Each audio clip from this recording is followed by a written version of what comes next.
کڑکتی دھوپ، برستی گرمی، زبان کانٹا، ہونٹ خشک، ٹھنڈا پانی دستیاب، دروازہ مکفل، کوئی دیکھنے والا بھی نہیں ہے، لیکن بندہ ایک گھونٹ بھی نہیں پیتا، وضو کرتے بھی احتیاط کرتا ہے کوئی قطرہ حلق سے نیچے نہ اتر جائے، کیوں کہ میرا اللہ مجھے دیکھ رہا ہے۔ جو چیزیں صوفیاء کو مراقبے سے نصیب ہوتی ہیں، ماہ سیام میں اللہ اس دولت کو بانٹ دیتا ہے، چھڑک دیتا ہے، بارش کی طرح وہ دولت برستی ہے، اور یہ تصور ہمارے ساتھ جڑ جاتا ہے کہ میرا اللہ مجھے دیکھ رہا ہے۔ ہم پانی نہیں پیتے، اللہ دیکھ رہا ہے، مرغن غذائیں موجود ہیں کہ اللہ دیکھ رہا ہے۔ میں یہ پوچھتا ہوں کہ ہم کھانا نہیں کھاتے کہ اللہ دیکھ رہا ہے، ہم پانی نہیں پیتے کہ اللہ دیکھ رہا ہے، لیکن جب رشوت لے رہے ہوتے ہیں اللہ اس وقت نہیں دیکھتا، جب نظر بھٹک رہی ہوتی ہے اللہ اس وقت نہیں دیکھتا، جب خیال بہک رہا ہوتا ہے اللہ اس وقت نہیں دیکھتا، جب سوچوں میں آوارگی آتی ہے اللہ اس وقت نہیں دیکھتا۔ تو یہ صرف وہ کھانے اور پینے کو ہی دیکھ رہا ہے، باقی امور زندگی کو نہیں دیکھ رہا، اور وہ کیا صرف رمضان میں دیکھتا ہے، غیر رمضان میں نہیں دیکھتا؟ اور جو ہے وہ اس کی ایک ایک ادا اور اشوے سے قیامتیں پھوٹتی ہیں، اور وہ خود جناب یوسف کے سامنے اپنے حسن کو پیش کر رہی ہے، ساتوں دروازے بھی مکفل ہیں، بت کے اوپر بھی کپڑا ڈال لیا، اور زلیخا حضرت یوسف کو خود کہہ رہی ہے طالق یوسف اب تو آ جاؤ نا، ذرا آنکھ اٹھا کے میرے جلوے دیکھو، لیکن جناب یوسف کیا بولتے ہیں؟ قال معاذ اللہ، میں اللہ کی پناہ میں آتا ہوں۔ کہا تو 7 دروازے بند کر کے لوگوں کی نظروں سے چھپ گئی، اور موٹا کھیس ڈال کے اپنے زوم میں اپنے جھوٹے خدا سے بھی شرم کرتی ہے اور اس سے چھپ گئی، میں اس خدا سے حیا کیوں نہ کروں جو 7ویں کوٹھڑی میں بھی دیکھ رہا ہے۔ یقین جب بندے کے ساتھ جڑ جاتا ہے کہ میرا اللہ مجھے دیکھ رہا ہے، تو پھر انسان کے لیے گناہ سے بچنا کوئی مشکل نہیں ہوتا۔ گھر میں فاقے ہوں، مشکل میں بندہ پھنسا ہو اور اس کو رشوت مل رہی ہو، تو پھر اپنا ہاتھ روکنا بڑا مشکل ہوتا ہے، بلکتے بچوں کا خیال آتا ہے، لیکن جب یہ خیال ہو کہ میرا رب میرا رازق ہے اور میرے اس عمل کو دیکھ رہا ہے، تو پھر بندہ اس کو پرے کا کی حیثیت میں نہیں دیتا، اور جب وہ پاؤں کی ٹھوکر پہ بھی نہ رکھے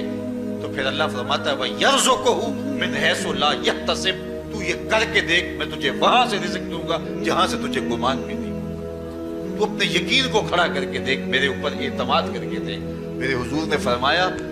اللہ پر توکل کرنے کا جو حق ہے اگر تم ادا کرو، وہ تمہیں ایسے رزق دے جیسے پرندوں کو عطا کرتا ہے۔ صبح گھر سے نکلتے ہیں خالی پیٹ ہوتے ہیں، ہمیں تو پتہ ہے دفتر میں جانا ہے، ہمیں تو پتہ ہے دکان پہ جانا ہے، ہمیں تو پتہ ہے فیکٹری میں جانا ہے، ہمیں تو پتہ ہے کہ ہم نے فلاں جگہ جا کے دہاڑی لگانی، لیکن ان کا کوئی کاروبار نہیں ہوتا، کوئی فیکٹری نہیں ہوتی، جدھر جی آیا صبح جو ہے وہ اڑان بھر دی۔ پرندوں میں سے ایک پرندہ ہے ہنس، یہ سچے موتی کھاتا ہے، اور آپ پنساری کے پاس موتی لینے جائیں تو